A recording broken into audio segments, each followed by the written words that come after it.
Shalom, salam sejahtera buat kita semuanya, dimanapun saudara berada saat ini. Saya tetap bersyukur dan berterima kasih oleh karena kesetiaan saudara yang terus-menerus dapat mengikuti motivasi atau renungan 7 menit bersama dengan Tuhan. Baiklah saudara, sebelum kita belajar firman Tuhan, marilah kita bersatu dalam doa. Bapa di surga, Bapa yang baik, penuhi kami dengan Roh Kudus-Mu ketika Tuhan berfirman melalui sabda Tuhan saat ini. Dalam nama Yesus kami berdoa dan mengucap syukur. Amin.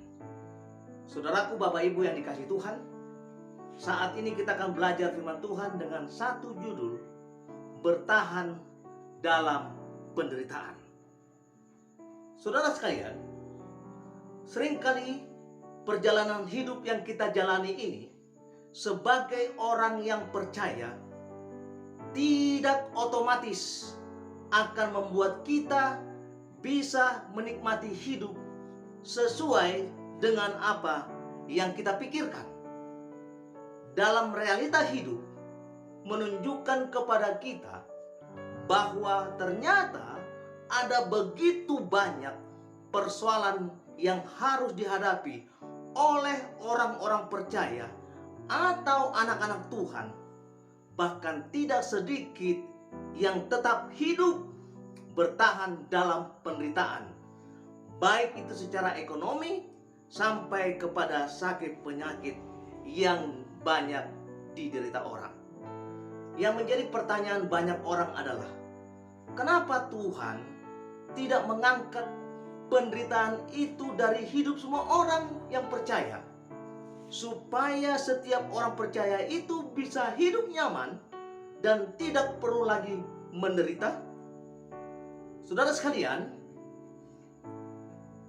di situ kita bisa melihat bahwa Tuhan mau supaya kita bisa menjadi manusia yang bertanggung jawab atas hidup kita ini.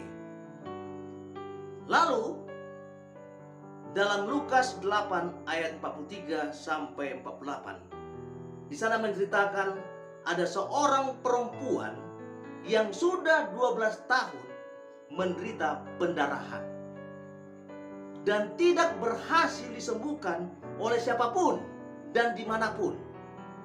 Tetapi dia tahu suatu saat nanti dia akan mendapatkan kesembuhan itu.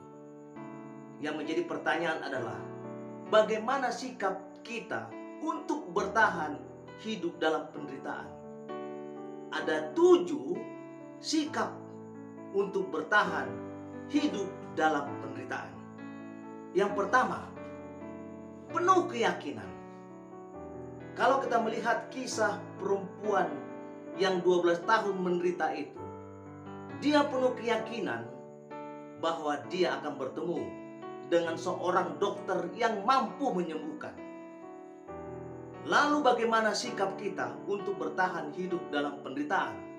Yang kedua, datang kepadanya.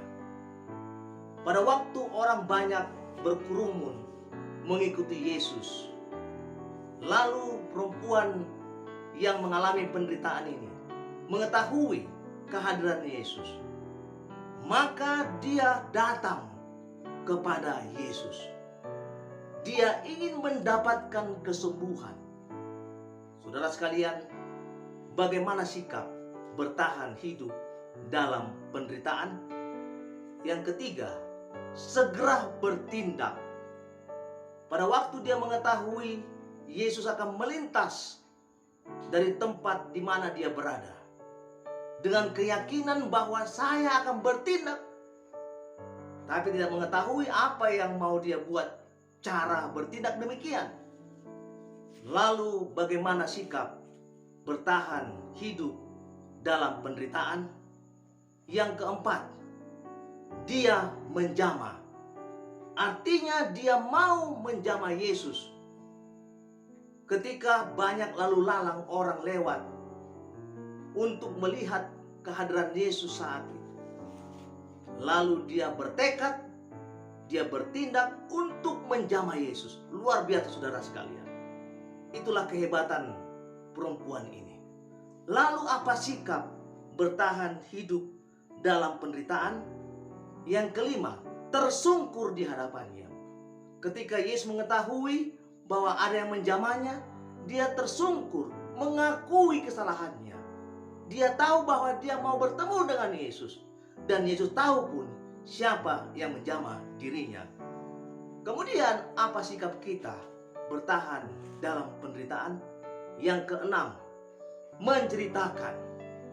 Saudaraku yang kasih dalam Tuhan, perempuan itu menceritakan bagaimana penderitaan yang dialami. Dia curhat kepada Yesus, dan itulah yang disukai oleh Tuhan. Lalu bagaimana hidup bertahan dalam penderitaan? Yang ketujuh, yang terakhir, mujizat terjadi. Luar biasa, haleluya, puji Tuhan. Ketika Tuhan mengetahui bahwa perempuan inilah yang menjamah jubahnya, lalu seketika saat itu mujizat terjadi, dan perempuan itu mendapatkan kesembuhan. Saudaraku, Bapak Ibu yang terberkati oleh Tuhan, maukah saudara hidup bertahan dalam penderitaan?